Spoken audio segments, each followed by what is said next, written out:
ஆகாவிசு மைய நேய அன்பர்கள் அனைவருக்கும் வணக்கம். இன்றைய பதிவு சர்க்கரை நோய், டயபெட்டிஸ்.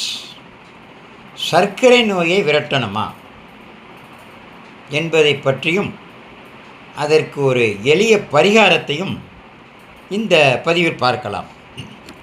நம்முடைய வீட்டில் கட்டாயம் வைத்திருக்க வேண்டிய மூலிகை பொருள்களில் மிக முக்கியமானது கருஞ்சீரகம்.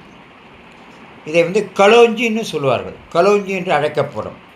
கருஞ்சீரகம் நம் உடலில் உள்ள பல்வேறு நோய்களை எந்த பக்க விளைவுகளும் இல்லாமல் நீக்கும் வல்லமை கொண்டது. கருஞ்சீரகத்தை லேசாக வறுத்து பொடி செய்து பயன்படுத்தலாம். சமைக்கும்போது இந்த பொடியை மழைச்சாரல் போல கொஞ்சம் தூவிவிட்டால் உடலுக்கு ஆரோக்கிய பலன்கள் கிடைக்கும்.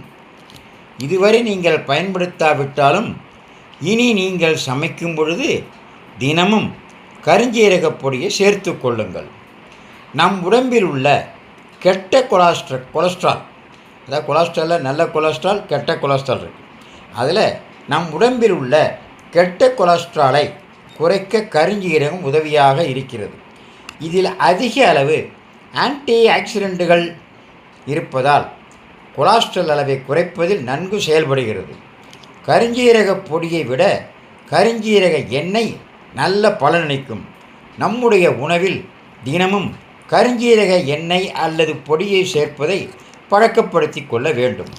கணையத்தில் ஏற்படக்கூடிய கொடூரமான புற்றுநோயை கூட குணப்படுத்துவதில் கருஞ்சீரகம் முக்கிய பங்காற்றுகிறது. கருஞ்சீரக பொடி அல்லது கருஞ்சீரக எண்ணெயை உணவில் சேர்த்து கொள்ளும்போது கணையத்தில் உள்ள புற்று செல்களை அழிக்க முடியும். இந்த புற்றுநோய் மட்டுமல்லாமல் பிற புற்றுநோயும் கட்டுக்குள் வைக்க கருஞ்சீரகம் உதவும். உயர் இரத்த அழுத்தம் இருப்பவர்கள் கருஞ்சீரகத்தை தினமும் சாப்பிட்டு வர இரத்த அழுத்தம் கட்டுக்குள் இருக்கும். அது மட்டுமில்லாமல் இரத்த அழுத்தம் கட்டுக்குள் இருந்தால் சர்க்கரை நோயையும் கட்டுப்படுத்த முடியும். கருஞ்சீரக பொடியை தினமும் சாப்பிட்டு வந்தால் இரத்தத்தில் சர்க்கரை அளவு கட்டுக்குள் இருக்கும். செரிமான கோளாறு உள்ளிட்ட பிற வயிற்று பிரச்சனைகளும் குணமாகும். உள்ளுறுப்புகளில் மிகவும் முக்கியமான கல்லீரல் ஆரோக்கியத்தை மேம்படுத்த கருஞ்சீரகம் நமக்கு உதவுகிறது. ஆகவே தினமும் கருஞ்சீரகத்தை சாப்பிடலாம், பயன்படுத்தலாம்.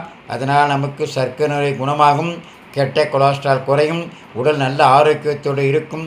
எந்த விதமான பக்க விளைவுகளும் இல்லாதால் இது உபயோகிக்கலாம். இதெல்லாம் லைக் செய்யுங்கள், ஷேர் செய்யுங்கள். எல்லா புகழும் பெரியாண்டவனுக்கே.